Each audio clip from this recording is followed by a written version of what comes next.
इस अध्याय में हम स्वामी विवेकानंद द्वारा बताए गए प्राणायाम के विभिन्न क्रियाओं के बारे में देखते हैं। हमने पहले देखा है कि योगियों के मत में साधना का पहला अंग फेफड़े की गति को अधीन करना है। हमारा उद्देश्य शरीर के भीतर जो सूक्ष्म गतियां हो रही हैं उनका अनुभव प्राप्त करना है। अर्थात प्राणायाम का मुख्य उद्देश्य है कि शरीर के भीतर जो सूक्ष्म गतियां हो रही हैं उनका अनुभव लिया जाए। हमारा मन बिल्कुल बाहर आ पड़ा है, हम भीतर की सूक्ष्म गतियों को बिल्कुल नहीं पकड़ सकते। हम बाहर के संसार में इतने लीन हैं कि हम भीतर की गतियों को बिल्कुल नहीं पकड़ पाते हैं कि अंदर हमारे क्या चल रहा है। वह भीतर की सूक्ष्म गतियों को बिल्कुल नहीं पकड़ सकता। हम जब उनका अनुभव प्राप्त करने में समर्थ होंगे तो उन पर विजय प्राप्त कर लेंगे। ये स्नायुविक शक्ति प्रवाह शरीर में सर्वत्र चल रहे हैं, वह प्रत्येक पेशी में जाकर उसको जीवन शक्ति दे रहे हैं, किंतु हम उनका अनुभव नहीं कर पाते। योगियों का कहना है कि प्रयत्न करने पर हम उनका अनुभव प्राप्त करना सीख जाएंगे। पहले फेफड़े की गति पर विजय पाने की चेष्टा करनी होगी। कुछ काल तक यह कर सकने पर सूक्ष्मतर गतियों को भी बस में ला सकेंगे। अब प्राणायाम की क्रियाओं के बारे में चर्चा करते हैं। पहले तो सीधे होकर बैठना होगा, देह को ठीक सीधी रखना होगा। यद्यपि मेरुरज्जु मेरुदंड संलग्न नहीं है, फिर भी वह मेरुदंड के भीतर अवस्थित है।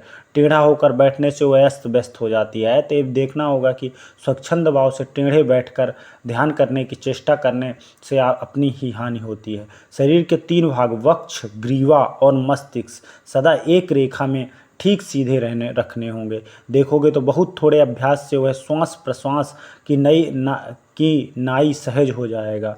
इससे पहले स्नायुओं को वशीभूत करने का प्रयत्न करना होगा। हमने पहले देखा कि जो स्नायु केंद्र श्वास प्रश्वास यंत्र के कार्य में नियमित करता है वह दूसरे स्नायुओं पर भी कुछ प्रभाव डालता है।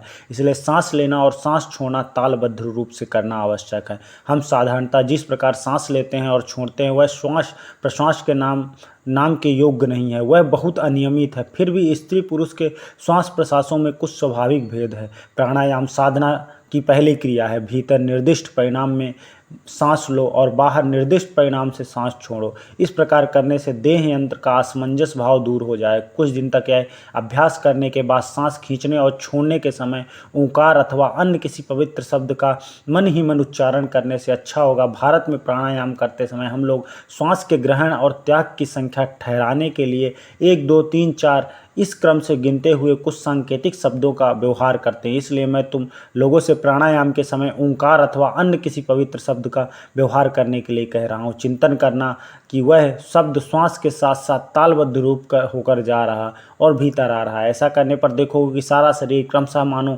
सभ्य भाव धारण कर लेता है। तभी समझोगे कि यथार्थ विश्राम है। उसकी तुलना में निद्रा तो विश्राम ही नहीं है। यह एक बार विश्राम की अवस्था आने पर अतिशय थके हुए स्नायु भी शांत हो जाएंगे और वह जानोगे कि पहले तुमने कभी यथार्थ विश्राम का सुख नहीं पाया। अर्थात जो स्वामी विवेकानंद ऊपर क्रियाएं बता रहे हैं उनसे आप इतना सुख प्राप्त करेंगे कि आपको नींद में भी, जब आप निद्रा की अवस्था में जाएंगे उसमें भी वो सुख नहीं है। अर्थात इस साधना को और आंतरिक अंगों को आप जब समझने लगेंगे इन क्रियाओं में बैठकर, तब आप यथार्थ सुख की प्राप्ति करेंगे। इस साधना का पहला फल यह देखोगे कि तुम्हारे मुख की कांति बदलती जा रही, मुख की शुष्कता या कठोरता का भाव प्रदर्शन करने वाली रेखाएं दूर हो जाएंगी। मन की शांति मुख से फूटकर बाहर निकलेगी। दूसरे तुम्हारा स्वर बहुत मधुर हो जाएगा। मैंने ऐसा भी योगी नहीं देखा जिसके गले का स्वर कर्कश हो। कुछ महीने के अभ्यास के बाद ही ये चिन्ह प्रकट होने लगेंगे।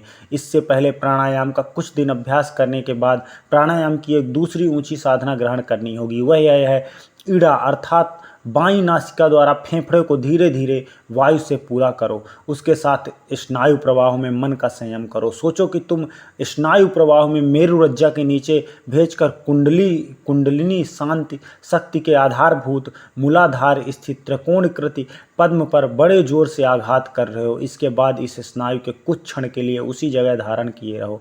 तत्पश्चात कल्पना करो कि स्नायुविक प्रवाह को श्वास के साथ दूसरी ओर अर्थात पिंगला द्वारा ऊपर खींच रहे हो। फिर दाहिनी नासिका से वायु धीरे धीरे बाहर फेंको।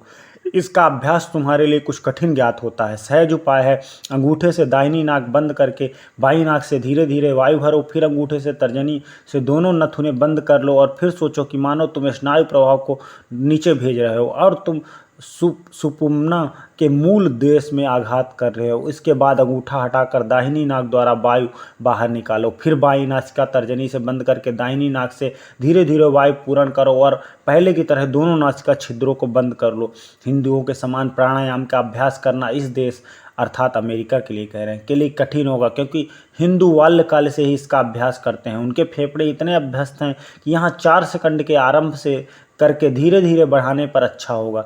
4 सेकंड तक वायु पूरण करो, 16 सेकंड बंद करो और फिर 8 सेकंड में वायु का रेचन करो। इससे एक प्राणायाम होगा, पर उस समय मूलाधारस्थ त्रिकोणाकार पद्म पर मन स्थिर करना मूल भूल ना जाना। इस प्रकार की कल्पना से तुमको साधना में बड़ी सहायता मिलेगी। एक तीसरे प्रकार का प्राणायाम यह है कि धीरे धीरे भीतर श्वास खींचो, फिर तनिक भी देर किए बिना धीरे धीरे वायु रेचन करके बाहर ही श्वास कुछ देर के लिए रुद्ध कर लो। संख्या पहले प्राणायाम की तरह है।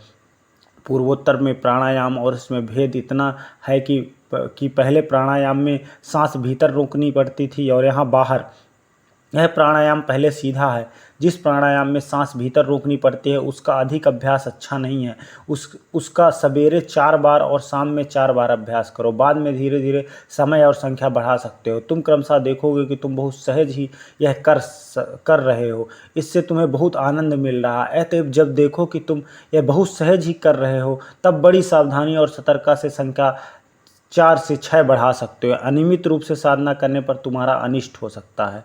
उपयुक्त 3 प्रक्रियाओं में से पहली और अंतिम क्रियाएं कठिन भी नहीं है और उनमें किसी प्रकार की विपत्ति की आशंका भी नहीं है। पहली क्रिया का जितना अभ्यास करोगे उतना ही तुम शांत होते जाओगे। उसके साथ ओंकार जोड़कर अभ्यास करो तो देखोगे कि जब तुम दूसरे कार्य में लगे हो तब भी तुम उसका अभ्यास कर रहे हो। इस क्रिया के फल से देखोगे कि तुम अपने को भी सभी बातों में अच्छा महसूस कर रहे हो। इस तरह कठोर साधना करते करते एक दिन तुम्हारी कुंडलिनी जग जाएगी। जो दिन में केवल 1 या 2 बार अभ्यास करेंगे उनके शरीर और मन कुछ स्थिर भर हो जाएंगे और उनका स्वर मधुर हो जाएगा, परंतु जो कमर बांध कर साधना के लिए आगे बढ़ेंगे वह कुंडलिनी जागृत हो जाएगी और उनके लिए सारी प्रकृति एक नया रूप धारण कर लेगी। उनके लिए ज्ञान का द्वार खुल जाएगा।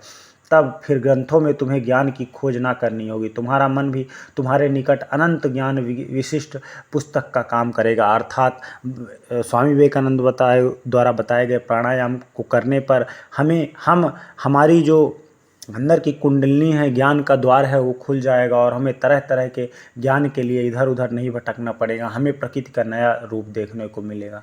मैंने मेरुदंड के दोनों ओर प्रवाहित इड़ा और पिंगला नामक 2 शक्ति प्रवाहों का पहले ही उल्लेख किया है और मेरुरज्जा के बीच जाने वाली सुषुम्ना की बात भी कही है। यह इड़ा, पिंगला और सुषुम्ना प्रत्येक वाणी में विद्यमान है। जिनके मेरुदंड हैं उन सभी के भीतर ये 3 प्रकार की भिन्न भिन्न क्रियाएं मौजूद है, परंतु योगी कहते हैं कि साधारण जीव में सुषुम्ना बंद रहती है, उसके भीतर किसी तरह की क्रिया का अनुभव नहीं किया जा सकता।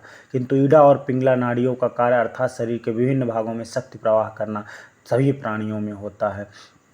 स्वामी विवेकानंद की योग के संबंध में ये बातें ध्यान रखते हुए योग करने पर आप संसारिक अलग ही जीवन का अनुभव करेंगे और अलग ही शांति और स्वभाव में सुख का अनुभव करेंगे।